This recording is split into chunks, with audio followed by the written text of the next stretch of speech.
Mr. Speaker, yesterday was another black mark on Alberta's already tarnished reputation as a leader in democratic values. The Premier proved once again that he has no use for MLAs who do what they are supposed to do, represent the issues and concerns of the constituents who elected them. Those who dare to step out of line and tell the truth about issues that matter to Albertans are met with swift punishment from the Premier, who obviously prefers to have a caucus of loyalists who protect his interests than a caucus of advocates who fight on behalf of Albertans. The member for Edmonton Meadowlark found out firsthand what happens to MLAs who commit the unforgivable sin of representing Albertans first, as did the previous member from Fort McMurray, Buffalo. The message from the Premier to his elected MLAs is clear. Fall in line and keep your mouth shut.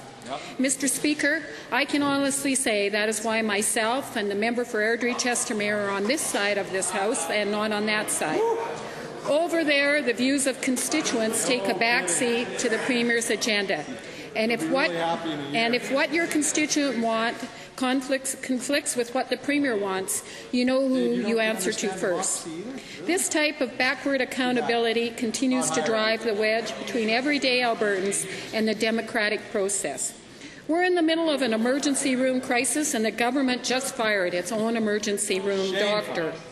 Strict caucus discipline and heavy-handed leadership by the Premier have cost Albertans precisely the kind of honest and candid input that is needed right now. The bottom line is this. When it comes to democracy, this government and this Premier have failed Albertans time in and time again.